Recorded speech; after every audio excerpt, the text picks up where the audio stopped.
friends, leaders of the human spiritual world, leaders of the human religious world, we thank the organizers that such a wonderful occasion is here, where we all can unite and serve the humanity. Religion is religion only when it unites. Religion is no more religion when it divides. Religion is not for dividing people, it is for uniting people.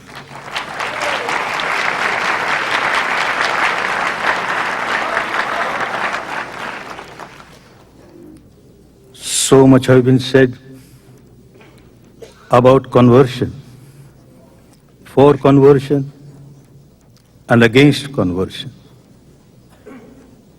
I am for conversion. I am not against conversion. But conversion not from one organized religion to another organized religion. No. Conversion from misery to happiness.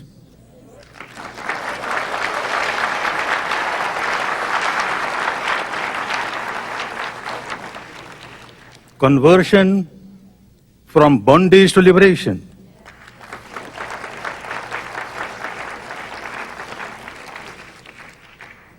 Conversion from cruelty to compassion.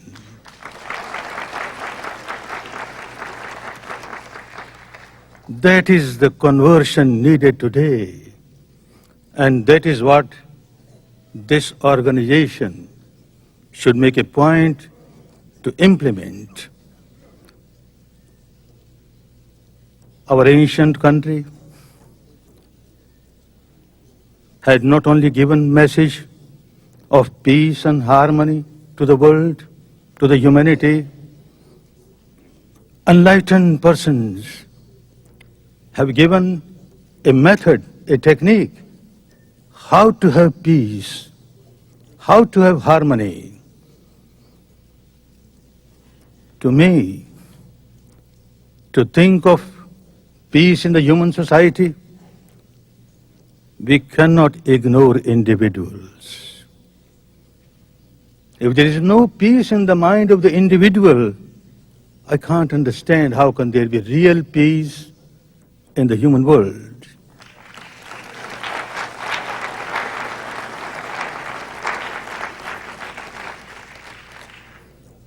If I have an agitated mind, if I have a mind all the time full of anger, hatred, ill will, animosity, how can I give peace to the world? Because I have no peace myself. I am an agitated person. Therefore, the great enlightened persons have said, first have peace within yourself. So one has to observe whether really there is peace in me or not. All the sages and saints and seers of the world have given this advice, know thyself, know thyself. Not merely at the intellectual level, not merely accepting at the emotional or devotional level, at the actual level. When you start experiencing the truth about yourself, within yourself, at the experiential level, many of the problems get solved.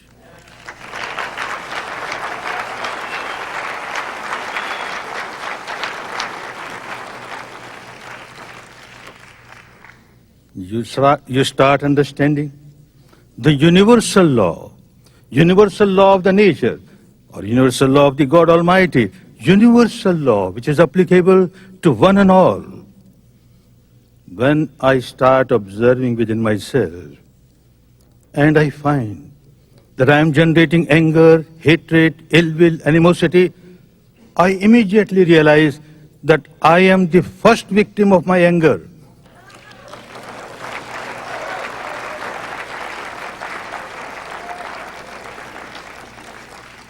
I am the first victim of the hatred, animosity that I am generating within myself. Then only I start harming others. This is law of nature. If I observe within myself, I find as soon as I generate any negativity in the mind, there is a lot of physical reactions. My body starts burning, heated up, palpitation, tension. I am a miserable person. And when I generate negativity in me and become miserable, I don't keep this misery limited to myself.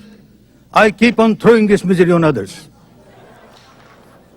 I make the entire atmosphere around me so tense that anybody who comes in contact with me becomes miserable. And I talk of peace. I talk of happiness. Keep on talking of happiness and peace. What is happening in me is more important to me than anything else. Law of nature. And if I am free from these negativities, if my mind is free from negativities, mind is pure, again law of nature starts working. I observe within myself, at this moment, there is no negativity in the mind, and look, the nature or the God Almighty has started rewarding me.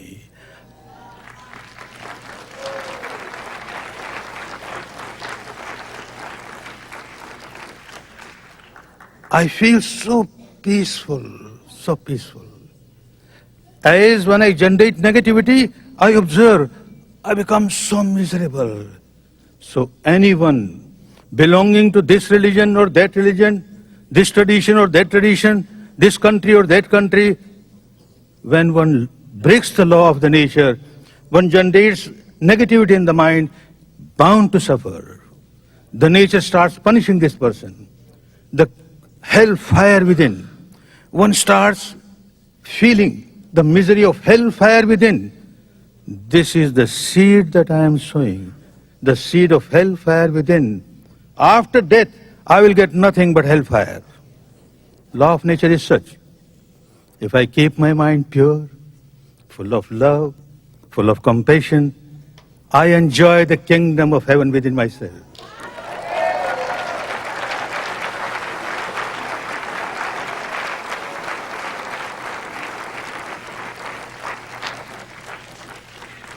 And this seed of kingdom of heaven will bring nothing but the fruit of the kingdom of heaven after death.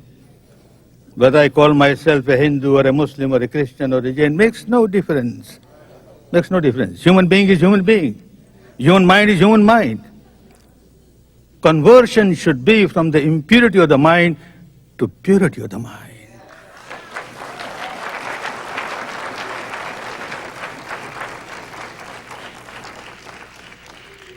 How people get changed. Such wonderful changes come. No magic, no miracle. It's a pure science of observing the interaction of mind and matter within ourselves. How mind keeps on influencing the matter, the body. How body keeps on influencing the mind. If we keep on observing, we understand the law of nature so clearly. That as and when I generate negativity, I start suffering.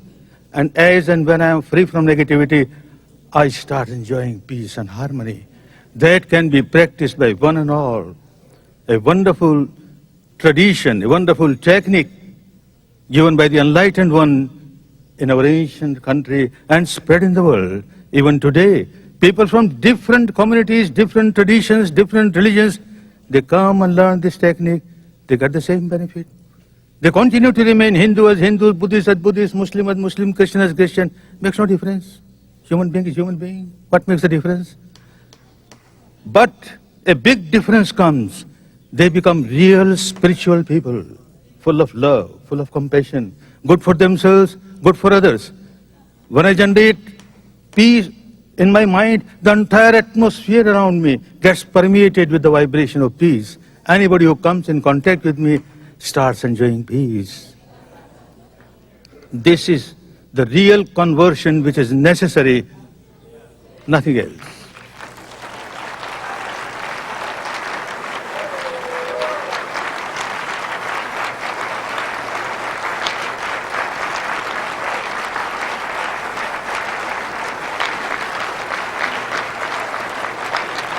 I,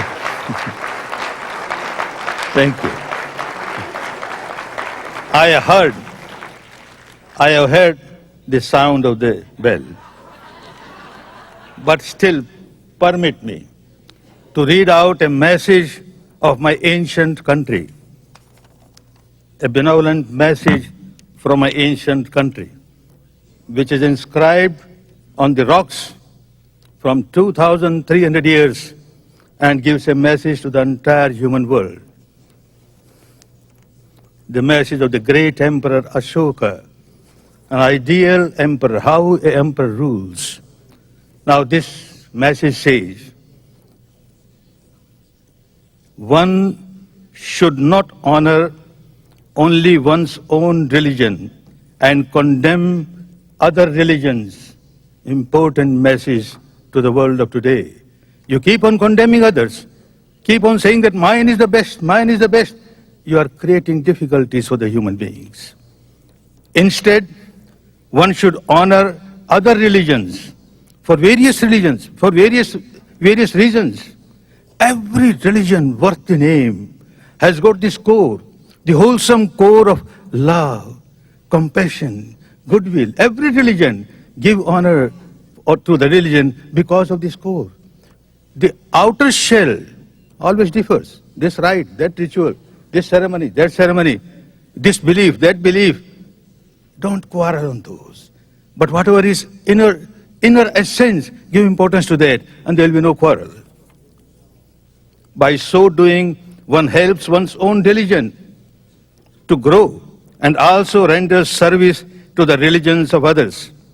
In acting otherwise, one digs the grave of one's own religion, understand, big warning, and harms other religions as well. The message says, someone who honors his own religion and condemns other religions may do so out of devotion to his religion, thinking, I will glorify my religion. But his actions injure his own religion more gravely. Now a message. Let all listen. Let all listen. The message of Dharma, the message of the universal law. Concord is good. It is only concord which helps us, not the quarrel. Let all be willing to listen to the doctrine professed by the others. Don't condemn anything. Give importance to the essence of the teaching of every religion, and there will be really peace, real harmony.